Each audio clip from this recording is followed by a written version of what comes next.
Good morning, dear students. I hope all of you are doing well and prepare seriously for your upcoming semester 1 diploma examination. जो supplementary की examination होने वाली है 10 फरवरी से, उसका preparation आप लोग बहुत अच्छे से कर रहे होंगे। और ये जो सीरीज है, इस सीरीज में बेसिकली हम लोग क्या करेंगे कि today we are going to begin our discussion on basic electrical engineering, which is one of the foundation subject of electrical and allied engineering branches। यानी ये जो सब्जेक्ट है ये बेसिकली इलेक्ट्रिकल और जो भी अलाइड इंजीनियरिंग ब्रांचेज है उनमें ये सब्जेक्ट बहुत ही इंपॉर्टेंट सब्जेक्ट होता है।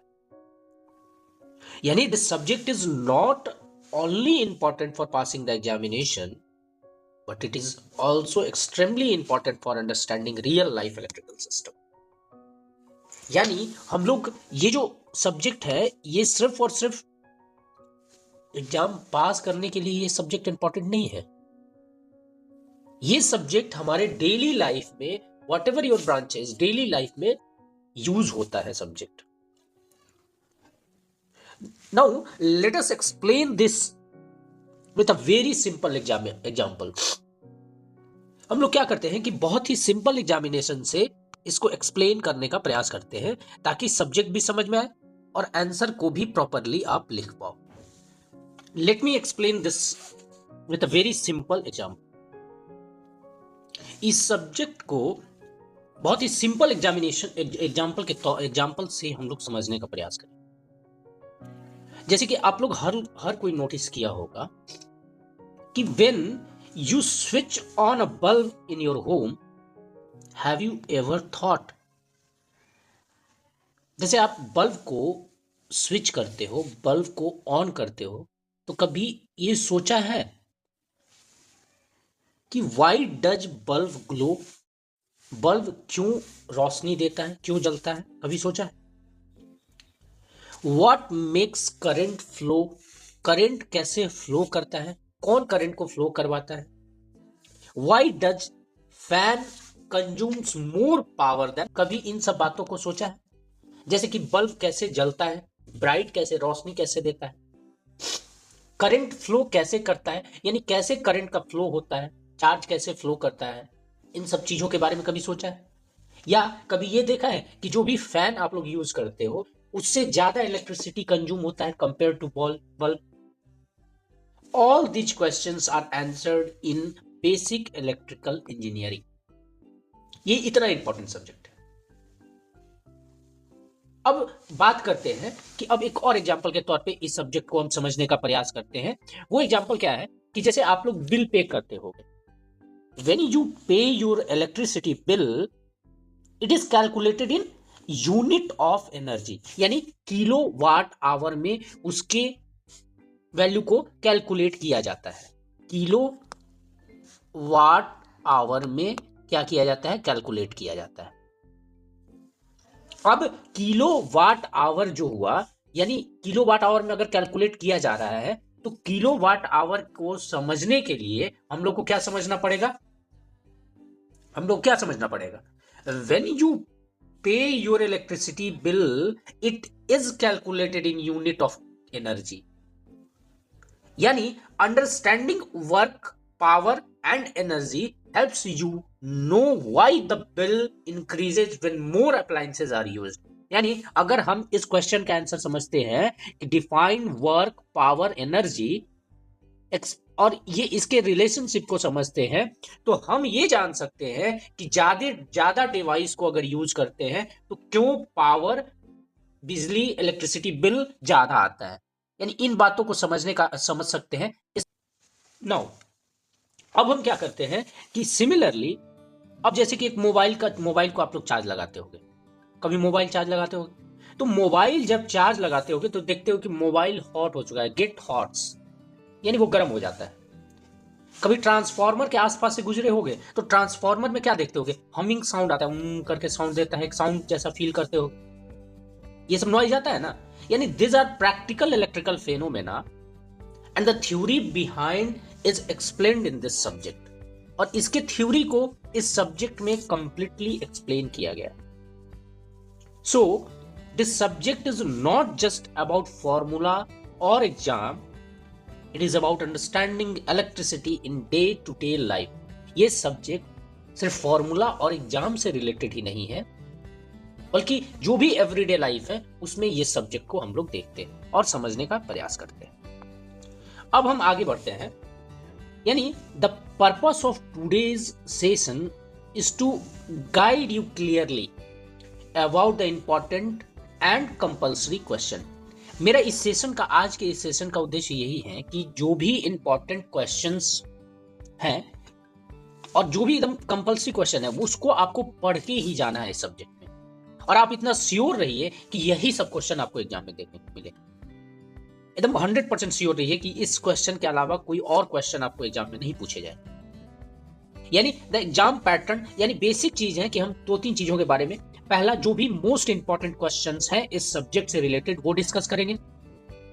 एग्जाम पैटर्न क्या रहता है उसके बिहाफ पे देखेंगे। And the topic you must focus on and how to write answer effectively in the examination. यानी ये क्लियर करना होगा कि ये एग्जाम के लिए क्यों इंपॉर्टेंट है, एग्जाम में कैसे क्वेश्चन को लिखे जाएंगे और किस तरह से आंसर लिखोगे ताकि आपका आंसर इफेक्टिव हो और उसमें आप नंबर गेन कर पाओ। सो प्लीज नोट केयरफुल्ली, सारे क्वेश्चन कंपल्सरी है। आप एवरी क्वेश्चन को टेस्टेड योर कॉन्सेप्चुअल अंडरस्टैंडिंग, और सारा क्वेश्चन क्या है कि अपना कॉन्सेप्चुअल अंडरस्टैंडिंग को टेस्ट करें। जैसे कि एग्जाम्पल के तौर पे हम लोगों ने समझा था कि इलेक्ट्रिसिटी बिल का जो एग्जाम्पल था उसके बिहाफ पे हम ये क्वेश्चन को समझे थे कि define work, power and energy, explain their inter relationship and write their SI units, और उसी में इलेक्ट्रिक करंट, पोटेंशियल और पोटेंशियल डिफरेंस के बारे में हम लोग समझ ले। यानी ये क्वेश्चन काफी इंपॉर्टेंट क्वेश्चन है जो एग्जाम में पूछे ही जाएंगे आपके। यानी अब ये जो सब्जेक्ट है, बेसिक इलेक्ट्रिकल इंजीनियरिंग का जो सब्जेक्ट है, ये हमें इलेक्ट्रिसिटी को समझना सिखाता है, ना कि सिर्फ याद करना। अब जैसे कि हम लोग, जैसे कि सबके घर में बल्ब, फैन, हीटर लगे हुए हैं। अब देखते हैं कि हीटर जो है वो ज्यादा बिजली कंज्यूम करता है कंपेयर टू बल्ब, बल्ब कम कंपेयर करता है। यानी ये कॉन्सेप्ट क्या है, पावर, एनर्जी और वर्क से जुड़ा हुआ कॉन्सेप्ट है। अब जैसे कि स्विच आप ऑन करते हैं ना तो करंट फ्लो करता है, स्विच जैसे ही ऑन करते हैं तो करंट का फ्लो होता है। अब ये जो करंट का फ्लो होता है, ये यहां क्या होता है कि वहां कौन सा लॉ काम करता है, तो वो क्या करता है, ये ओम्स लॉ काम करता है। तो ये क्वेश्चन इस पे कॉन्सेप्चुअल अंडरस्टैंडिंग पे बनी हुई है। अब जैसे कि एक सर्किट है, जैसे मान लीजिए कि आपके पास एक सर्किट है, जैसे कि यहां पे एक सर्किट दिया हुआ है, जैसे देखिए एक सर्किट दिया हुआ है,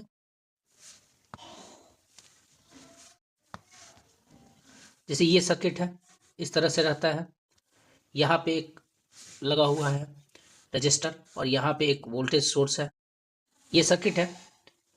अब बेसिक चीज है कि ये जो सर्किट है, इस सर्किट में ये जो सर्किट दे रखा हुआ है, यानी जब एक सर्किट में कई ब्रांचेज होती है तो करंट क्या होता है, डिवाइड होता है। यानी यहां से अगर करंट चला तो ये करंट में क्या है, ये है, ये वाला ब्रांच है, ये वाला ब्रांच है, तो यहां जैसे ही करंट आएगा तो ये डिवाइड होगा ना।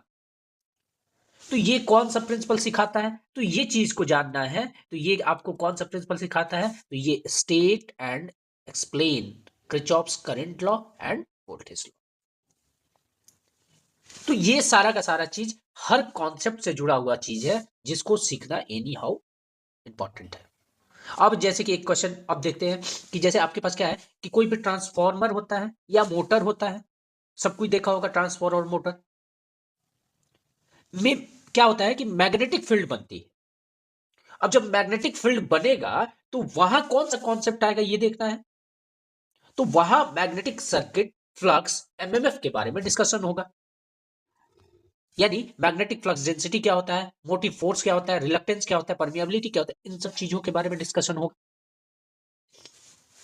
तो ये सारे क्वेश्चन कहीं ना कहीं इंपॉर्टेंट इसलिए है कि सारा रियल लाइफ में भी यूज होता है। यानी ये स्टूडेंट, आप जो थ्योरी पढ़ रहे हैं वही चीज रियल लाइफ में डेली यूज हो रही है ना।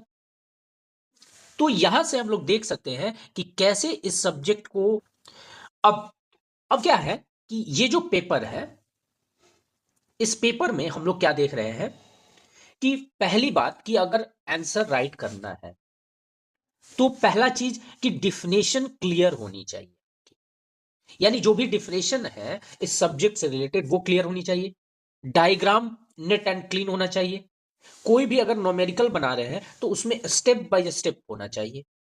और साथ में ये चीज जरूर ध्यान देना है कि कोई भी अगर आप क्वेश्चन कर रहे हो तो उसके यूनिट्स और सिंबल जो होता है, जैसे कि जो भी करंट है तो करंट का कोई सिंबल होगा, तो करंट का यूनिट होगा एम्पियर, सिंबल ऐसे करके हम लोग दिखाते हैं। तो ये जो सिंबल होना चाहिए वो क्लियर होना चाहिए। अगर आपने कॉन्सेप्ट समझ लिया तो पेपर डिफिकल्ट नहीं लगेगा, ये सीरियस। सो स्टूडेंट्स, यह सब्जेक्ट आपकी इलेक्ट्रिकल जर्नी की नींव है, फाउंडेशन है, ये ध्यान रखिए। अगर फाउंडेशन स्ट्रांग होगी तो सब्जेक्ट आपको बहुत ही इजी लगेगा। तो फोकस रखिए, स्मार्ट प्रिपरेशन करें और कॉन्फिडेंस के साथ exam. All the best for diploma examination, diploma students. अब क्या है कि ये सारे क्वेश्चन को अच्छे से आप लोग प्रिपेयर करें, और जहां भी जिस भी क्वेश्चन में प्रॉब्लम है कृपया करके कमेंट करें। Success start with understanding basics, यानी कोई भी सक्सेस है वो बेसिक से ही अंडरस्टैंड होती है। तो कृपया करके ये सारे क्वेश्चन को आप लोग एक बार देख लें इस वीडियो के माध्यम से। जैसे पहला क्वेश्चन वर्क पावर एनर्जी से रिलेटेड है, ideal non ideal current source और वोल्टेज सोर्स से रिलेटेड है, ओम्स लॉ से है, फिर क्या है किरचॉफ्स लॉ से है, कैपेसिटर एक्शन से है, और ये भी कैपेसिटर है, इसको हम लोग सीरीज और पैरेलल में कनेक्ट करते हैं तो इक्विवेलेंट कैपेसिटर क्या बनता है, इससे रिलेटेड क्वेश्चन है, इंडक्टेंस वगैरह से रिलेटेड है। और ये है question magnetic flux density, reluctance, permeability, ये सारे क्वेश्चंस हैं। इस तरह से सारे क्वेश्चन यहां कवर किए गए हैं और यही क्वेश्चन एग्जाम में आपको पूछे जाएंगे। So thank you so much. जो भी क्वेश्चन आप देख लिए होंगे सारे क्वेश्चन देख लीजिए और इसका आंसर करने की कोशिश कीजिए। जिस भी क्वेश्चन का आंसर नहीं आया कृपया करके कमेंट करें। Thank you so much. All the best.